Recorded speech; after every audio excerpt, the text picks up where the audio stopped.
যেন এইমাত্র কোনো শোক সংবাদ এসেছে। সারা বাড়ি এমনই নিঝুম হয়ে আছে, কারোর কোনো সাড়া নেই।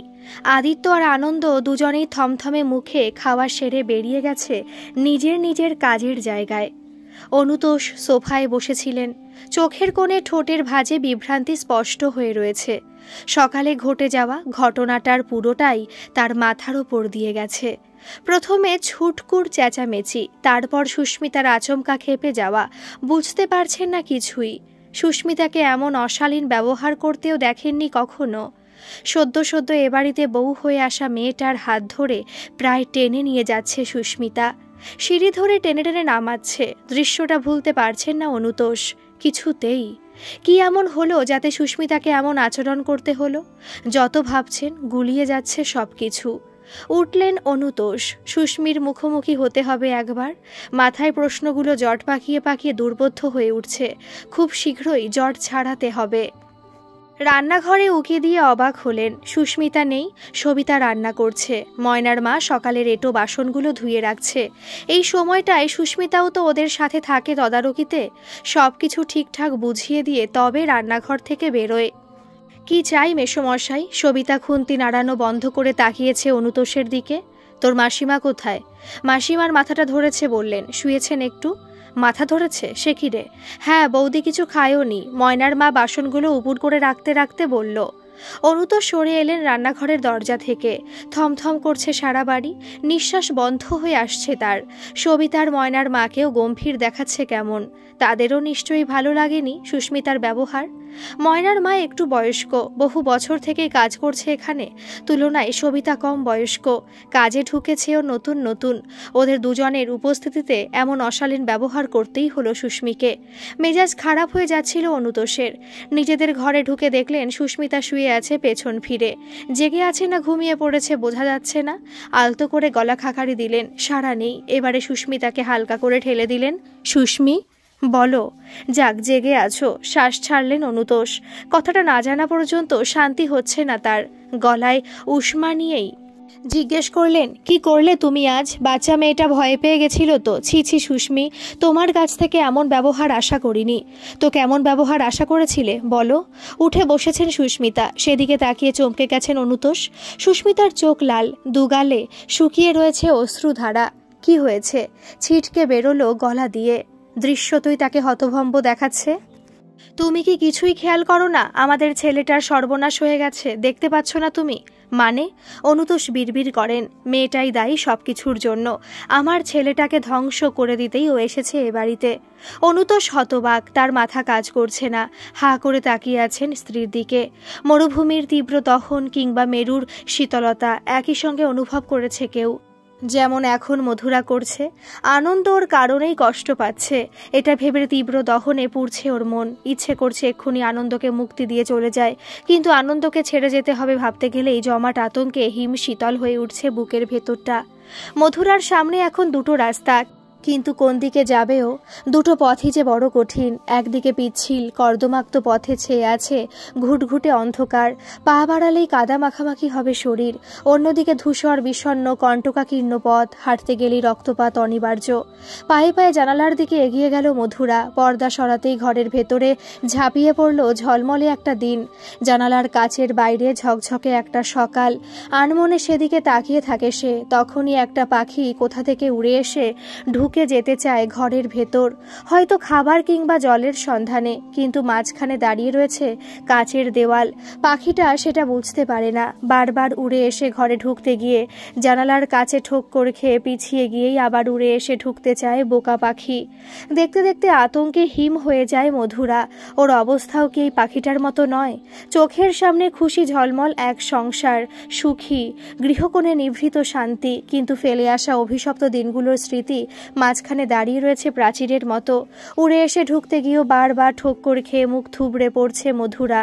এই সুখের সংসার ওর জন্য নয়, কিছুতেই নয়। হোক রক্তপাত, ফিরে ওকে যেতে হবেই।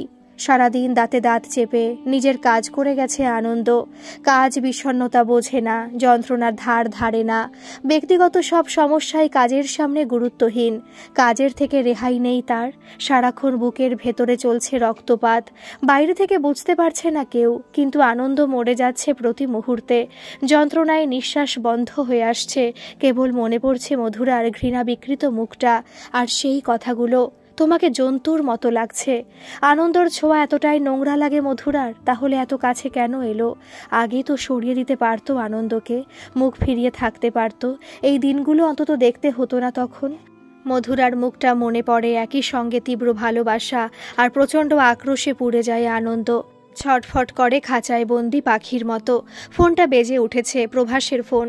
রিসিভ করেই অকারণ রুক্ষতায় চেঁচায় আনন্দ, বলেছিলাম আমায় বিরক্ত করবে না, কথা কানে ঢোকেনি? মিয়ে যায় প্রভাস, স্যারকে কখনো এত রাখতে দেখেনি সে।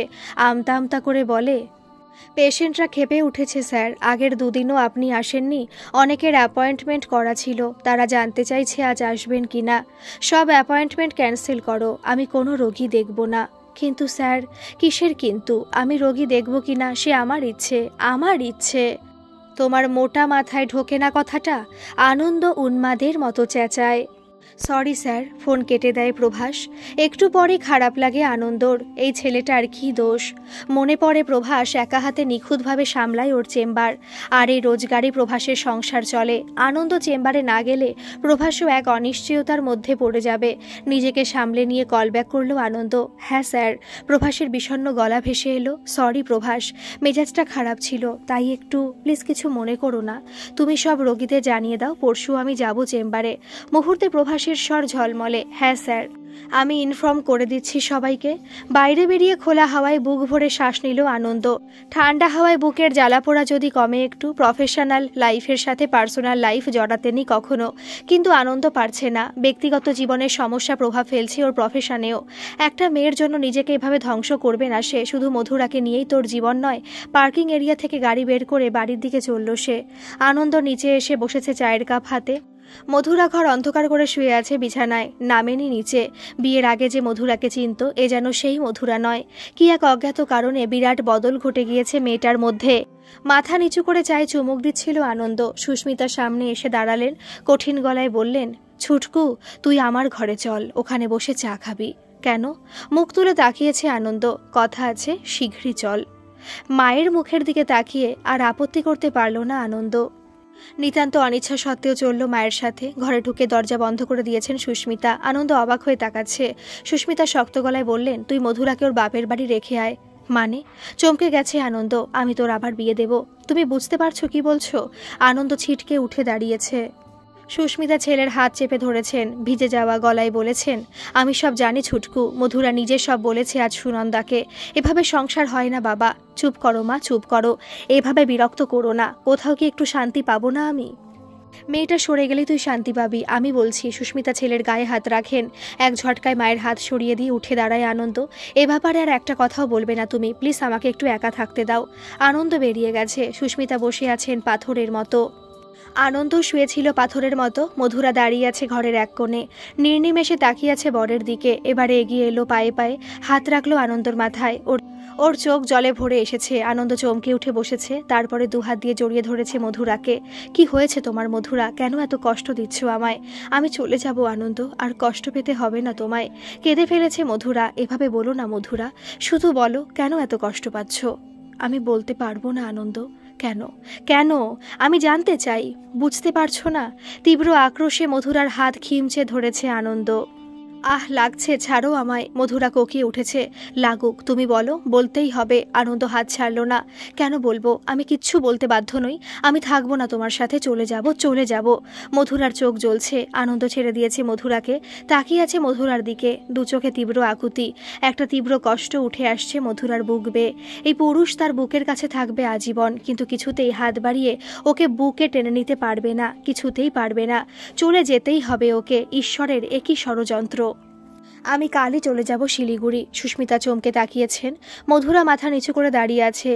পরন্ত বেলার ম্লান আলোয় ওকে পাথরের মূর্তির মতো দেখাচ্ছে। মুখ ফিরিয়ে নিলেন সুস্মিতা। তিনি নিজেও চান মেয়েটা চলে যাক ছুটকুর জীবন থেকে যত তাড়াতাড়ি সম্ভব, কিন্তু এই মেয়েটার থেকে এই কথাটা এভাবে শুনতে হবে আশা করতে পারেননি। নিজেকে স্বাভাবিক রাখার চেষ্টায় গম্ভীর গলায় বললেন, হঠাৎ শিলিগুড়ি যেতে চাইছিস? মায়ের কাছে যেতে ইচ্ছে করছে, কদিন থেকে আসি। মধুরা এখনো মুখ তোলেনি। শ্বাস ছাড়লেন সুস্মিতা, তাকালেন মধুরার দিকে। ছুটকু জানে? হ্যাঁ। ওর সময় হবে তোকে পৌঁছে দেবার? আমি একাই যাব। মধুরার গলা শক্ত। না, ছুটকু তোকে দিয়ে আসবে, আমি বলে দিচ্ছি।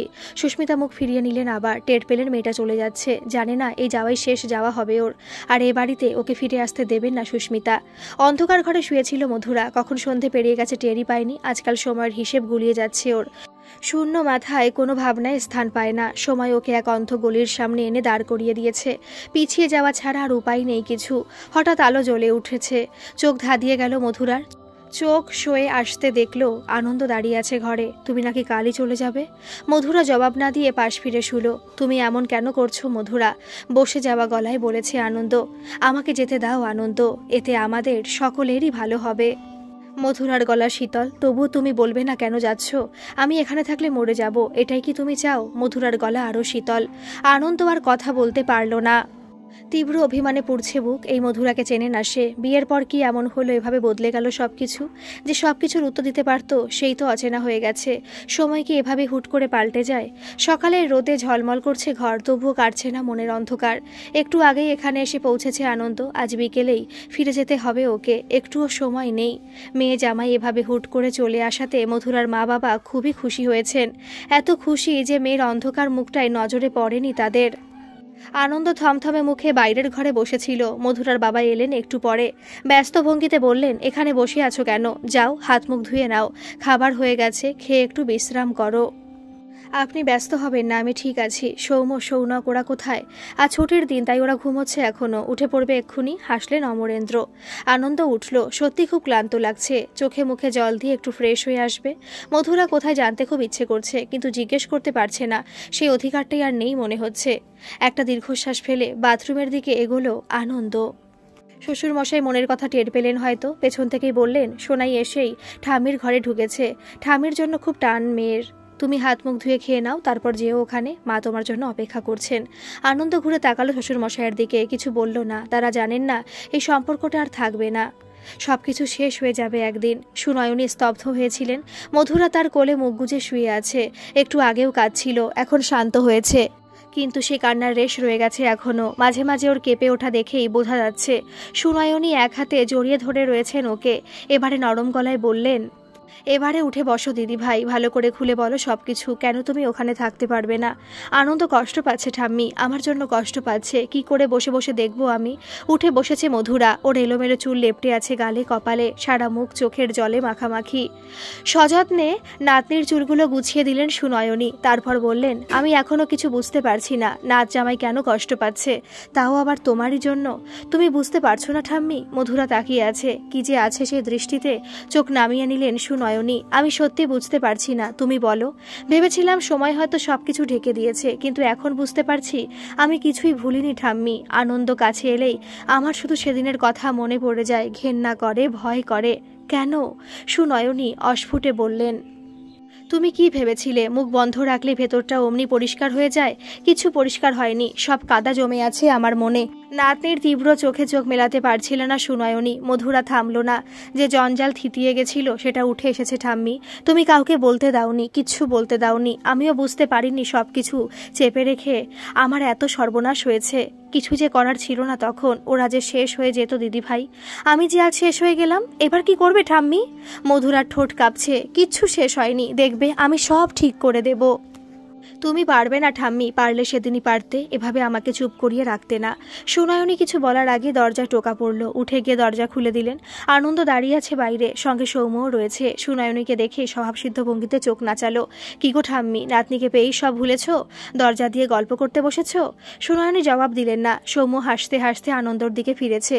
সে ছোটবেলা থেকে ঠাম্মির সোনাইয়ের সাথে খুব ভাব, দুই নাতিকে পাত্তাই দেয় না। আনন্দ হাসলো। সেদিকে তাকিয়ে সুনয়নী গম্ভীর গলায় বললেন, তুমি ঘরে এসো না জামাই। আনন্দ সাথে সৌম্য ঢুকতে যাচ্ছিল, সুনয়নী বাধা দিলেন। তুই যা, দেখ নিচে যদি কোনো দরকার পড়ে। কি হয়েছে বলো তো দাদু ভাই? সে আপনার নাতনি জানে, আশা করছি সে আপনাকে সব বলেছে। আনন্দ গম্ভীর, যদিও সে জানে না মধুরা ঠিক কতটা বলেছে ঠাম্মিকে। আমি তবুও তোমার মুখ থেকে শুনতে চাই। সুনয়নী তাকিয়ে আছেন। মধুরা আর আমার সাথে থাকতে চায় না, এর বেশি কিছু জানি না আমি। বলতে গিয়ে আনন্দর গলা কেঁপে গেছে। থাকতে চায় না বললেই হলো? তুমি ওর কথায় কান দিও না। আজই ওকে নিয়ে ফিরে যাও, দেখবে কিছুদিনেই সব ঠিক হয়ে যাবে। কিছু ঠিক হবে না আনন্দ, আমি বুঝে গেছি। আর কতদিন মিথ্যে বলবে ঠাম্মি? আর কতদিন সব কিছু লুকিয়ে রাখবে? আমি মুক্তি চাই, এবারে তো মুক্তি দাও আমায়। মধুরার তীব্র গলায় আনন্দ চমকে তাকিয়েছে। সুনয়নী হতবুদ্ধির মতো বসে আছেন।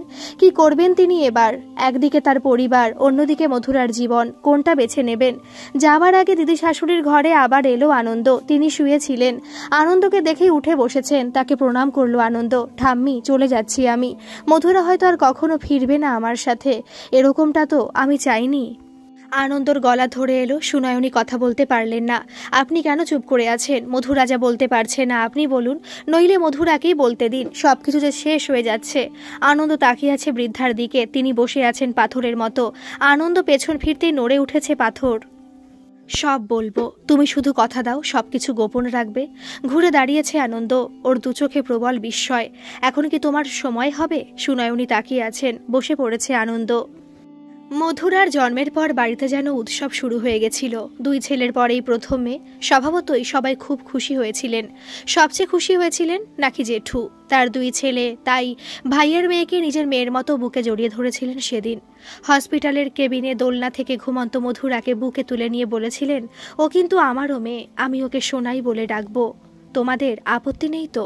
মা হেসেছিল জেঠুর কথায়, বলেছিল, আপত্তি আবার কিসের? সোনাই নামটা আমারও ভারী পছন্দ হয়েছে। এমন জেঠু মধুরার বাবার মতো হয়ে উঠবেন, তাতে আর আশ্চর্য কি? মধুরাকে শেখানো হলো জেঠুকে পাপ্পা বলে ডাকতে। জেঠু অফিস থেকে ফিরলেই 2 বছরের মধুরা টলতে টলতে এগিয়ে যেত কোলে চলার লোভে। মুখে আধো আধো বলিতে আপ্পা আপ্পা করে ডাকতো। তখনও পাপ্পা উচ্চারণ করতে পারত নাকি না। জেঠু মধুরাকে ছো মেরে তুলে নিয়ে ছুড়ে দিতেন শূন্যে, তারপর আবার লুফে নিতেন কপ করে। ছোট্ট মধুরার ভারী প্রিয় ছিল এই খেলাটা। খিলখিল করে হাসতো সে। জেঠু ওকে বুকে জড়িয়ে নাক ঘষতেন ওর গালে গলায়, তাতে মধুরার হাসি আরো বেড়ে যেত। সুনয়নী হাসতেন বড় ছেলের কাণ্ড দেখে, বলতেন, এই তো অফিস থেকে ফিরলি সমর, যা হাত মুখ ধুয়ে চা জল খাবার কিছু মুখে দে, তারপর না হয় মেয়েটাকে চটকাস। জেঠু হাসতে হাসতে নামিয়ে দিতেন মধুরাকে। তখনই ভ্যাঁ করে কান্না জুড়ত মধুরা। টাম্মি হাসতে হাসতে বলতেন, মেয়ে জেঠুকে চিনেছে ভালো, সারাক্ষণ গায়ে গায়ে লেপটে না থাকলে শান্তি নেই। জেঠু প্রশ্রয়ের হাসি হাসতেন। তা পাপ্পাকে চিনবে না? মেয়ে কার দেখতে হবে তো। সকলের আদরে প্রশ্রয় দেখতে দেখতে বড় হয়ে উঠছিল মধুরা। তবে ওর আহ্লাদ আবদার সবকিছু ছিল জেঠুর সাথে সবচেয়ে বেশি। এতটা প্রশ্রয় তো পেত না আর কারুর থেকে, মা বাবার থেকেও না। তাই স্বাভাবিকভাবেই পাপ্পার বড্ড কোল ঘেঁষা ছিল মধুরা বরাবর। স্কুলে ভালো রেজাল্ট হয়েছে। নাচতে নাচতে সবার আগে জেঠুর কাছে দৌড়াচ্ছে মধুরা। কোনো কম্পিটিশনে প্রাইজ জিতেছে, তখনও সবার আগে জেঠুর সাথেই ভাগ করে নিচ্ছে জয়ের আনন্দ। বন্ধুদের থেকে দুঃখ পেলে জেঠুর কাছেই ছুটছে সান্ত্বনা খুঁজতে। মা বাবার বকুনি খেলেও জেঠুই মধুরার পরিত্রাতা। বলতে গেলে সুখ দুঃখ আনন্দ বিষাদের প্রতিটি মুহূর্তে জেঠুর উপস্থিতি মধুরার কাছে ছিল অপরিহার্য। এভাবেই অভ্যস্ত হয়ে উঠছিল সে। কিন্তু কোথাও একটা কোনো ছন্দপতন ঘটছিল, যেটা মধুরা বুঝতে না পারলে ওর পাপ্পা ঠিক বুঝতে পারছিলেন এবং আতঙ্কে হিম হয়ে যাচ্ছিলেন। চতুর্দশী মধুরা তখন আর ছোটটি নেই, সদ্য যৌবনের ঢল ওর শরীর জুড়ে। লিকলিকে হাত পাগুলো হয়ে উঠেছে সুগোল সুঠাম, উন্নত বক্ষ যুগলে চিরকালীন রহস্য। নিজের শরীরের রহস্য অজ্ঞাত ছিল তখনও মধুরার কাছে। শরীরে বড় হয়ে উঠলেও মনে মনে তো সে তখনও চতুর্দশী নরম এক কিশোরী। সে আগের মতোই নেচে বেড়ায়, খেলে বেড়ায় বাড়ির উঠোন জুড়ে। আনন্দে নাচতে নাচতে গিয়ে জড়িয়ে ধরে পাপ্পাকে। বুঝতেও পারে না পাপ্পা কেমন আড়ষ্ট হয়ে উঠছে, ঘেমে যাচ্ছে ওর আলিঙ্গনে। সমরেন্দ্র প্রাণপণে শাসন করতে চাইছিলেন, বোঝাতে চাইছিলেন নিজেকে। ছোট্ট থেকে যাকে মেয়ের মতো ভেবেছেন, আজ তার স্পর্শে কেন এমন অনুভূতি জাগে? এ তো ঠিক নয়। মধুরাকে দূরে সরিয়ে রাখতে আপ্রাণ চেষ্টা করেন, কিন্তু মধুরা বুঝবে কেন? সে যথারীতি জেঠুর গা ঘেঁষে বসে, কোলের ওপর মাথা দিয়ে শুয়ে পড়ে। মনের অন্ধকার কোণে লুকিয়ে থাকা কামনার সাপ ফনা তোলে সমরেন্দ্রর মনে। এক ছোবলে ঢেলে দিতে চায় বিষ। উদ্যত সাপের ফনা কঠিন শাসনে দোলে মুচড়ে দিতে চান সমরেন্দ্র, কিন্তু ততক্ষণে বিষ ঢেলে দিয়েছে সাপ এবং সেই বিষের জ্বালায় জ্বলছেন সমরেন্দ্র। অবশেষে এলো সেই ভয়ঙ্কর রাত, যে রাতে মধুরার জীবন পাল্টে গেল পুরোপুরি। জেঠুর প্রতি প্রবল ভালোবাসা আর বিশ্বাস দুটোই থেতলে গেল, রক্তাক্ত হয়ে উঠল এক নিষ্ঠুর আঘাতে। তখন মধুরার পরীক্ষা চলছে, কিন্তু হঠাৎ একদিন খবর এলো দিদিমার অবস্থা খুব খারাপ। মাকে তখনই ছুটতে হলো সেখানে, বাবাও গেলেন সেখানে। জেঠিমা তো তার আগেই দুই ছেলের পরীক্ষা শেষ হতে ওদের নিয়ে নিজের মায়ের কাছে গেছেন। জেঠু রয়েছেন, ঠাম্মি রয়েছেন, মা বাবা নিশ্চিন্তে মধুরাকে বাড়িতে রেখে দিদিমার কাছে গেলেন। পরদিন অঙ্ক পরীক্ষার আগে রাত থেকে টেনশনে মধুরার গলা শুকিয়ে আসতে থাকে, বুক ধরফর করতে থাকে। রিভিশন করার সময় হাজারবার করা অঙ্কগুলো গুলিয়ে ফেলে। নিজের ঘরে বসে গভীর রাত পর্যন্ত একটার পর একটা অঙ্ক কষছিল মধুরা। কষতে কষতে টের পেল মাথাটা যেন জট পাকিয়ে যাচ্ছে। একটা অঙ্ক মেলাতে পারছে না কিছুতেই। ভাবলো ঘরের সামনে ঢাকা বারান্দায় অল্প হেঁটে নিয়ে মাথার জটটা ছাড়াবে। হালকা আলো জ্বলা বারান্দায় বেরিয়ে এলো সে। ওর ঘরের পাশে ঠাম্মির ঘর, ঠাম্মি ঘুমিয়ে পড়েছে, নইলে মধুরা বেরোতেই আওয়াজ দিত ভেতর থেকে।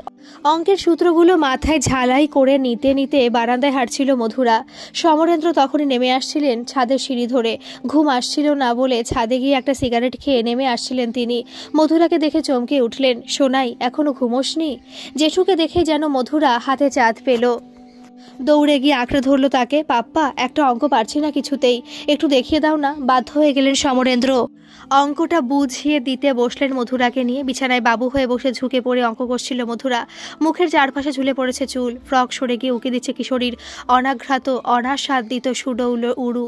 নিষ্পলক চোখে সেদিকে তাকিয়ে রইলেন সমরেন্দ্র। কিশোরীর গা থেকে উঠে আসছে এক আদিম গন্ধ। নিঝুম নিস্তব্ধ রাতে সেই আদিম আকর্ষণ এড়ানোর ক্ষমতা আর রইল না সমরেন্দ্রর। স্থানকাল পাত্র ভুলে গিয়ে মহাবৃষ্টির মতো হাত রাখলেন মধুরার উরুতে। চমকে উঠল মধুরা। তার ষষ্ঠ ইন্দ্রিয় বলে দিল এই স্পর্শ তার পাপ্পার স্পর্শ নয় কিছুতেই। সভয় সরে গেল সে, কিন্তু সমরেন্দ্র তখন আর নিজের মধ্যে নেই। আদিম রিপুর দংশনে কাঁপছেন থরথর করে। ক্ষিপ্র হাতে ঘরের আলো নিভিয়ে দিয়ে বিছানার এক কোণে সিটিয়ে থাকা ভয়ার্ত মধুরার ওপর ঝাঁপিয়ে পড়লেন, ওকে কিছু বোঝার সুযোগ না দিয়েই। পাপ্পা কিভাবে বদলে যেতে দেখে মধুরা প্রথমটা চিৎকার করতেই ভুলে গেল। বিস্ফারিত চোখে নিজেকে বোঝাতে চাইল এ এক ভয়ানক দুঃস্বপ্ন ছাড়া আর কিছুই নয়। সমরেন্দ্র ঠোঁট তখন চেপে বসেছে মধুরার ঠোঁটে। হাত ঘুরে বেড়াচ্ছে মধুরার শরীরে আনাচে কানাচে। ঠোঁটের ওপর থেকে ঠোঁট সরে যেতেই মধুরার গলা দিয়ে অস্ফুট গোঙানির মতো ছিটকে বেরিয়ে এলো পাপ্পা। এই একটা শব্দ ফিরিয়ে দিল সমরেন্দ্রর হুঁশ। আবছা আলো তিনি দেখলেন কন্যার সম ভ্রাতুষ পুত্রী তীর বিদ্ধ পাখির মতো ছটফট করছে তার শরীরের নিচে। ভয়ার্ত চোখ দুটোর ভাষাহীন নিষ্পলক দৃষ্টি বুকে কাঁপন ধরিয়ে দিল তার। ছিটকে সরে গিয়ে দুহাতে মুখ ঢেকে কেঁদে ফেললেন হু হু করে। ধস্তাধস্তির আওয়াজে পাশের ঘরে সুনয়নীর ঘুম ভেঙে গেছে। ঘুম চোখে ছুটে এসেছেন তিনি। নাতনির ঘরে দরজায় ধাক্কা দিচ্ছেন জোরে জোরে, ডাকছেন নাতনির নাম ধরে। দরজা খুলে দিয়েই ছিটকে বেরিয়ে গেছেন সমরেন্দ্র। বিস্মিত ভয়ার্ত সুনয়নী ঘরের আলো জ্বালিয়ে দিয়েই পাথর হয়ে গেলেন।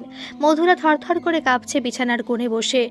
ওর বিস্ত্রস্ত পোশাক, এলোমেলো চুলগুলোর দিকে তাকিয়ে সুনয়নীর বুকটা কেঁপে উঠেছে। ছুটে গিয়ে মধুরার মাথায় হাত রেখেছেন। উদ্বিগ্ন কণ্ঠে বলেছেন, কি হয়েছে দিদি ভাই? ঠাম্মির বুকে আছড়ে পড়ল মধুরা। পাপ্পা খুব খারাপ ঠাম্মি, আমি সবাইকে বলে দেব, সবাইকে। আমাকে মায়ের কাছে নিয়ে চলো। সুনয়নী শিউরে উঠে নাতনিকে আঁকড়ে ধরলেন বুকে। চুপ চুপ চুপ।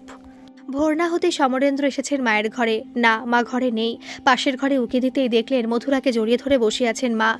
জেঠুকে দেখেই ঠাম্মিকে আঁকড়ে ধরেছে মধুরা। কাটা গলা গাছের মতো মায়ের সামনে হুমড়ি খেয়ে পড়লেন সমরেন্দ্র। মা, মাগো, ভয়াবহ একটা পাপ হয়ে গেছে আমার দ্বারা। এখন বলো আমি কি করব? তুমি যা বলবে আমি তাই করব। সবাইকে বলবো আমি এই পাপের কথা। তোমরা সবাই মিলে আমায় শাস্তি দাও, যা খুশি শাস্তি দাও। হাউ হাউ করে কাঁদছিলেন সমরেন্দ্র। সুনয়নী হিসহিস করে উঠলেন, তার দু চোখে তীব্র ঘৃণা। তোর নোংরা মুখটা বন্ধ রাখ। নিজে ডুবেছিস, সবাইকে ডোবাতে চাইছিস এবার? তাহলে কি করবো মা, বলে দাও। তুই মরে যা, মর তুই। আমার গর্ভে এমন অসুরের জন্ম হতেই পারে না। তুই মর মর। হাজারবার মর মর বলেও যেন সুনয়নীর শান্তি হচ্ছিল না। বেরিয়ে গেলেন সমরেন্দ্র। মধুরা ফুপিয়ে উঠল এবার, ঠাম্মি, আমি মায়ের কাছে যাব। সুনয়নী কিছুক্ষণ চুপ করে রইলেন, তারপর ধীরে ধীরে বললেন, দিদি ভাই, একটা কথা দাও আমাকে। এই কথা তুমি কাউকে বলবে না, মাকেও না। তোমার দাদারা যে মরে যাবে সব জানলে, তুমি কি তাই চাও? তুমি তো দাদাদের কত ভালোবাসো, তাহলেও শাস্তি পাবে না? মধুরা কেঁপে উঠল। ও তখন পাপা শব্দটা উচ্চারণ করতে পারছে না। পাবে তো, নিশ্চয়ই পাবে। আমার উপর ভরসা রাখো। এই কথাটা সবাই জানলে যে বাড়িটাই ধ্বংস হয়ে যাবে। কথাটা তোমাকে বুকেই চেপে রাখতে হবে দিদি ভাই। এইটুকু শুনে ছিটকে উঠে দাঁড়িয়েছে আনন্দ। ওর দু চোখে ধকধক জ্বলছে রাগ। ছি ছি, এতটা স্বার্থপর আপনি? আপনার কারণে মধুরার গোটা জীবনটা ধ্বংস হতে বসেছে, সেটা বুঝতে পারছেন? সুনয়নীর মুখ লাল, চোখ নামিয়ে নিয়েছেন তিনি। আপনাকে দেখলে আমার ঠাম্মার কথা মনে পড়তো। এখন অনুতাপ হচ্ছে আপনার সাথে আমার ঠাম্মাকে মিলিয়েছি বলে। সুনয়নী মুখ তুললেন, তার চোখ ভেসে যাচ্ছে জলে। আমি ভুল করেছি, বিশাল ভুল, নইলে আমার ছেলেটা হয়তো বেঁচে থাকতো আজও।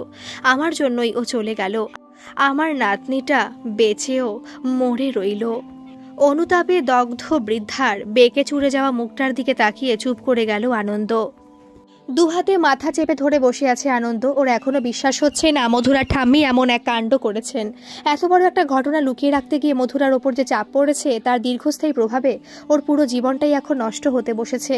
যে ঘটনার দায় কিছুতেই ওর ছিল না, সেই ঘটনায় চোরের মতো সবার কাছ থেকে চেপে রাখতে গিয়ে ওকে গুমড়ে মরতে হয়েছে একা একা। সবটুকু যন্ত্রণা, সবটুকু কষ্ট একা বহন করতে হয়েছে। ওইটুকু বয়সে এত বড় অন্যায়ের যে বিচার পাওয়া ওর অধিকার ছিল, সেই অধিকারই ছিনিয়ে নেওয়া হয়েছিল ওর মুখ বন্ধ রাখতে গিয়ে, একটা অন্যায় লুকোতে গিয়ে। আরেক জঘন্য অন্যায় করা হয়েছিল সেদিন, আর সেটা করেছিলেন এই মহিলা, যিনি এখন অসহায় মুখে আনন্দের পাশে বসে আছেন। কত বড় অন্যায় করেছিলেন আপনি তা জানেন না? অন্যায় কেন, পাপ, পাপ করেছিলেন আপনি। তীব্র ঘৃণায় কথাগুলো বেরিয়ে এলো আনন্দর মুখ থেকে। বৃদ্ধা কেঁপে উঠলেন, উদ্ভ্রান্ত চোখে তাকালেন আনন্দর দিকে। আমার কিছুই করার ছিল না, সবার মঙ্গলের জন্যই ওইটুকু করতে হয়েছিল সেদিন। মঙ্গল? কিসের মঙ্গল? কার কোন মঙ্গল হয়েছিল সেদিন? মধুরার জীবন তো ধ্বংস হলোই, আপনার ছেলেও চলে গেল অকালে। অথচ সবকিছু অন্যরকম হতে পারত আপনি যদি সেদিন একটু সাহস করে মুখ না লুকিয়ে এসে ভয়ঙ্কর অন্যায়ের মুখোমুখি দাঁড়াতেন। পারিনি, আমি পারিনি, আমার সাহস ছিল না সেদিন। সেদিন ছিল না, আজ তো আছে। বলুন সবাইকে সেদিনের কথা, সত্যিটা জানুক সবাই। মধুরার বুকের ভেতরে জমে থাকা ক্লেদ, গ্লানি সব বেরিয়ে যেতে দিন এবার। দেখবেন ম্যাজিকের মতো সবকিছু ঠিক হয়ে গেছে। আনন্দ তাকিয়েছে বৃদ্ধার দিকে, ওর দু চোখ ভর্তি আশা। দুঃসময় পেরিয়ে যাবার হাতছানি ওর চোখের তারায়। বৃদ্ধা চমকে উঠেছেন। এই সত্যিটা জানলে আমার নাতি দুটো শেষ হয়ে যাবে। বাবার এই কুৎসিত রূপ সহ্য করতে পারবে না ওরা। যেটা সত্যি সেটা তো জানাই উচিত, মিথ্যে দিয়ে সেটা আর কতদিন ঢেকে রাখবেন? বৃদ্ধা জবাব দিলেন না, তার বিহ্বল মুখে আশঙ্কার উদ্বেগের ভাঁজ। আনন্দ কিছুক্ষণ চুপ করে রইল, তারপর বলল, আপনাকে অনুরোধ করছি আমি, প্লিজ সত্যিটা সবাইকে বলুন। বৃদ্ধা মাথা নাড়লেন। আপনি বোধহয় পরিস্থিতির গুরুত্বই বুঝতে পারছেন না, নয়তো আপনি পুত্র স্নেহা কণ্ঠ মা। আপনি জানেন মধুরাকে কতটা ক্ষতবিক্ষত হতে হয় যখন ওকে নিজের প্রিয়জনদের থেকে বারবার শুনতে হয় মধুরা জেঠুর বড্ড প্রিয় ছিল, কিংবা মধুরা বড্ড ভালোবাসত জেঠুকে, কিংবা মধুরা বড্ড ন্যাওটা ছিল জেঠুর। প্রতিটা প্রিয় বাক্য, জেঠুর প্রতিটি স্মৃতিচারণ ওকে ক্ষতবিক্ষত করে। প্রতিবাদ করার জন্য ছটফট করে ও, কিন্তু পারে না, কিছুতেই পারে না, কারণ আপনি ওর সেই অধিকারটা ছিনিয়ে নিয়েছেন। আনন্দ রাগ চাপা দিতে পারছিল না। বৃদ্ধা চুপ, কোনো সাড়া নেই। নিষ্ফল আক্রোশে পুড়ছিল আনন্দ। কিছুক্ষণ অপেক্ষা করে উঠে দাঁড়ালো, দরজার দিকে এগিয়ে গিয়েও থমকে দাঁড়ালো। নিশ্চল স্থির বসে থাকা বৃদ্ধার দিকে ঘাড় ঘুরিয়ে তাকালো। আপনি না বললেও সত্যিটা কিন্তু জানবেই সবাই, কারণ আমি সবাইকে জানিয়ে দেব সেদিন কি ঘটেছিল। না না, আমি বলবো যা বলার, তুমি ফিরে যাও, ভরসা রাখো আমার উপর। সুনয়নী কেঁপে উঠেছেন। ফিরে যাব? ভাবলেন কি করে? এই ঘটনার শেষ না দেখে আমি ফিরবো না কিছুতেই। তাতে যদি আমার ক্ষতি হয় তাও মেনে নেব। বাইরে আলো মরে এসেছে, ভেতরে আবছা অন্ধকার। সেই অন্ধকারে আনন্দ চেহারায় লেগে থাকা দৃঢ়তা, চোখের সংকল্প পরিষ্কার পড়ে নিতে পারলেন সুনয়নী। আসন্ন সর্বনাশের ইঙ্গিত কাঁপন ধরালো তার বুকে। ধরফড়িয়ে উঠতে না উঠতে আনন্দ চলে গেছে নাগালের বাইরে। মধুরা স্থির চোখে তাকিয়ে আছে আনন্দর দিকে। কি আছে সেই চোখে? পড়ার চেষ্টা করছিল আনন্দ। ও আজ ফিরবে না জেনে খুশি হয়েছে মধুরা, নাকি অস্বস্তিতে পড়েছে কি জানি, বোঝা যাচ্ছে না। মধুরার মনের ভাব কি ওর চোখেও ধরা পড়ে না? অমরেন্দ্র হৈ হৈ করছেন, জামাই থাকবে জেনে খুব খুশি তিনি, বাকিরাও খুশি। সৌম্য তখনই বাজারে বেরিয়ে গেল ভালো মাছ নিয়ে আসতে। আনন্দর খুব অস্বস্তি হচ্ছিল, গলার কাছটায় ব্যথা করছিল কেমন এক কষ্টে। এই খুশি খুশি চেহারাগুলো নিমেষে বদলে যাবে সত্যিটা জানলে।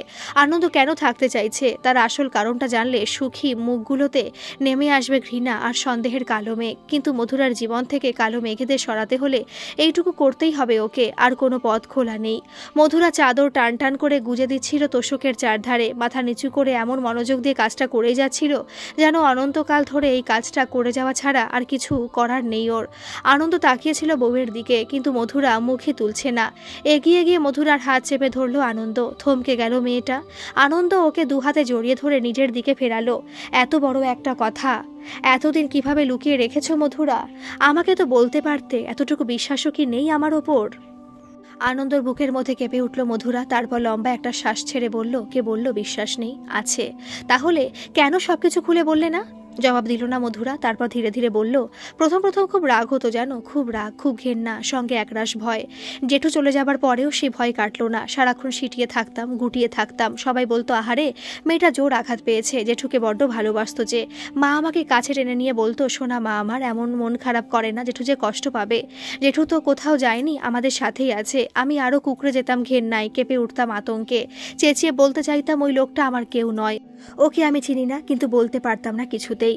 এখন বলতে পারবে, আমি আছি তোমার পাশে। মনে মনে শব্দগুলো উচ্চারণ করলো আনন্দ। তারপর শক্ত করে জড়িয়ে ধরল মধুরাকে। আনন্দর শক্ত মুখ, কঠিন সংকল্পে দৃঢ় চোখ দুটোর দিকে অবাক হয়ে তাকালো মধুরা।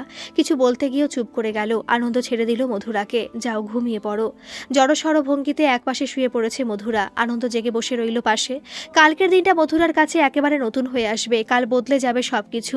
অতীতের যে অন্ধকারময় দিনগুলোকে এতদিন বয়ে বেড়াচ্ছিল মধুরা, এখন সময় হয়েছে সব অন্ধকার পেছনে ফেলে সামনে এগিয়ে যাবার। গভীর নির্জন এক রাত, মধুরা ঘুমিয়ে পড়েছে। আনন্দ আর জেগে থাকতে পারেনি। স্বপ্ন দেখছিল আলোকোজ্জ্বল এক পথে হেঁটে চলেছে মধুরার হাত ধরে। গাছে গাছে রঙিন ফুল, সেই ফুলের পাপড়িগুলো বিছিয়ে রয়েছে পথে। এক আশ্চর্য গন্ধে বাতাস ভারী হয়ে আসছে। আচমকা গন্ধটা চিনতে পারল আনন্দ। ভালোবাসার গোলাপি সুবাস রঙের নেশার মতো ছড়িয়ে যাচ্ছে হাওয়ায়। ঘুমের মধ্যেই বুক ভরে শ্বাস নিল আনন্দ। আনন্দ এসে দাঁড়িয়েছে দরজায়। প্রবল আত্মবিশ্বাসে জলজল করছে ওর দু চোখ। সেদিকে তাকিয়ে চোখ নামিয়ে নিলেন সুনয়নী। আনন্দ পায়ে পায়ে ঢুকে এলো ঘরে, বসে পড়ল সুনয়নীর পাশে। সুনয়নী কেঁপে উঠলেন অল্প। তার ভয় করছে, বড্ড ভয় করছে। এই ছেলে সর্বনাশের সংকল্প নিয়ে এসেছে, আর কিছুই বুঝি করা গেল না। কি হয়েছে, কেন ডাকলেন আমাকে, কিছু বলবেন? আনন্দ তাকিয়ে আছে। ভেঙে পড়লেন সুনয়নী। আনন্দ দুহাত টেনে নিলেন নিজের দুহাতের মধ্যে। করুণ গলায় বললেন, তুমি কথাটা কাউকে বলো না দাদু ভাই, ভয়ঙ্কর সর্বনাশ হয়ে যাবে, একটু ভেবে দেখো। আনন্দ স্থির চোখে তাকালো বৃদ্ধার দিকে। তারপর ছাড়িয়ে নিল হাত। নরম অথচ দৃঢ় গলায় বলল, আর কি সর্বনাশ হবে বলুন তো? যা হওয়ার তা তো হয়েই গেছে। আমিও তাই বলছি, যা হওয়ার তা হয়েই গেছে। এখন তো কিছুই বদলাতে পারবে না। মানছি আমি মস্ত বড় ভুল করেছি, মহা অন্যায় করেছি, কিন্তু অতীতের কাদা ঘেটে কি করবে এখন? কিছুই তো আর হওয়ার নেই। কে বলল কিছুই হওয়ার নেই? যে যন্ত্রণা চেপে রাখতে রাখতে বিষিয়ে উঠছিল মধুরার মন, আজ সেই যন্ত্রণা ভাগ করে নিতে পেরে কতটা হালকা হবেও বুঝতে পারছেন। জেঠুর যে রূপও দেখেছে, আজ পর্যন্ত যা ভাগ করে নিতে পারেনি কারো সাথে, আজ সবাই জানবে, চিনবে আপনার ছেলের আসল রূপ। মধুরার মনে হবে আরও একা নয়, ওর রাগ, ঘেন্না, যন্ত্রণা আজ থেকে সবার। কতটা শান্তি পাবে মধুরা, প্লিজ একটু বুঝুন। আনন্দ অস্থির গলায় বলল, আমার ছেলের আসল রূপ নয় ওটা। এক মুহূর্তের ভুল দিয়ে বুড়ো মানুষটাকে বিচার করো না। কি আশ্চর্য, আপনি কি চান না মধুরা স্বাভাবিক হয়ে উঠুক? চাই চাই, কিন্তু আমার ছেলেটাকে ছেড়ে দাও, মাফ করে দাও ওকে। সুনয়নীর গাল বেয়ে গড়িয়ে নামছে অশ্রু। আনন্দ কিছুক্ষণ তাকিয়ে রইল সেদিকে। তারপর বলল, আপনি মাফ করতে পেরেছেন? সুনয়নী থমকে গেলেন, জবাব দিতে পারলেন না। বেরিয়ে যেতে গিয়েও থমকে দাঁড়ালো আনন্দ। নরম গলায় বলল, আপনার নাতিদের নিয়ে ভাববেন না। যিনি নেই তাকে নিয়ে কত কষ্ট পাবে, আর কষ্ট পেলেও সামলে নিতে পারবে ঠিক। আমার উপর ভরসা রাখুন। মধুরাকে যাতে আর একা একা গুমড়ে মরতে না হয় সেটার ব্যবস্থাই করছি শুধু। চায়ের কাপ হাতে নিয়ে মধুরার ঘুম ভাঙালো আনন্দ। ঘুম ভাঙা চোখে আনন্দর দিকে তাকিয়ে রইল মধুরা। কেমন একটা অন্যরকম দেখাচ্ছে ওকে। কিছুই একটা পরিবর্তন হয়েছে যেন। কি সেটা? অনেকবার দেখেও কিছুতেই ধরতে পারছিল না মধুরা। আনন্দ হাসি মুখে বলল, কি দেখছো এত? নাও চাটা খাও। হাত বাড়িয়ে কাপটা নিতে নিতে অবাক চোখে তাকিয়েছে মধুরা। তুমি চা আনলে? হ্যাঁ আমি আনলাম। তোমার মা অর্থাৎ আমার শাশুড়ি মা আমাকে চা দিলেন। আমি খুবই বিনীতভাবে বললাম, আপনার মেয়েরটা অর্থাৎ আমার বউয়ের চাটাও দিয়ে দিন। তিনিও দিয়ে দিলেন। এতে অবাক হবার কি আছে? হেসে ফেলল আনন্দ। হাসতে গিয়ে থমকে গেল মধুরা। এতক্ষণে আনন্দের মধ্যে পরিবর্তনটা ধরতে পেরেছে। আনন্দকে আবার সে আগের মতো দেখাচ্ছে, বিয়ের আগের সেই আনন্দ। মাঝখানে যে মানুষটা হারিয়ে গেছিল কোথাও। মধুরার চা খাওয়া শেষ। কাপটা ওর হাত থেকে নিয়ে টেবিলে রাখলো আনন্দ। তারপর বসে পড়ল মধুরার পাশে। এক হাতে টেনে নিল ওকে বুকের কাছে। আজ সত্যিটা সবার সামনে বলতে পারবে মধুরা? ফিসফিস করলো আনন্দ। কোন সত্যি? ভয়ানক চমকে উঠেছে মধুরা। যে সত্যি এতদিন ধরে চেপে রেখেছ বুকের মধ্যে, জ্বলেছ, পুড়েছ, কিন্তু বলতে পারোনি কাউকে, আজ বলবে সেটা? সব হয় পেছনে সরে গেল মধুরা। কি বলছো তুমি? না না, আমি কিছুতেই পারবো না। কেন? আনন্দ এগিয়ে গেছে মধুরার দিকে। সবকিছু শেষ হয়ে যাবে, ধ্বংস হয়ে যাবে। বড়দা ভাই, দাদা ভাই, জেঠিমা, এই পুরো বাড়িটাই শেষ হয়ে যাবে। মধুরার বিস্ফারিত চোখে আতঙ্ক। এসব বুঝি তোমার ঠাম্মি বলেছেন? চেষ্টা করেও বিদ্রুপ চাপা দিতে পারল না আনন্দ। তুমি বুঝতে পারছো না আনন্দ, এই ভয়াবহ সত্যি কেউ সহ্য করতে পারবে না। এমন সত্যি চাপা থাকাই উচিত। মধুরা হাঁপাচ্ছে। ভুল বলছো। আর কতদিন অপমানের জ্বালা চাপা দিয়ে দিয়ে আরও বাড়িয়ে তুলবে?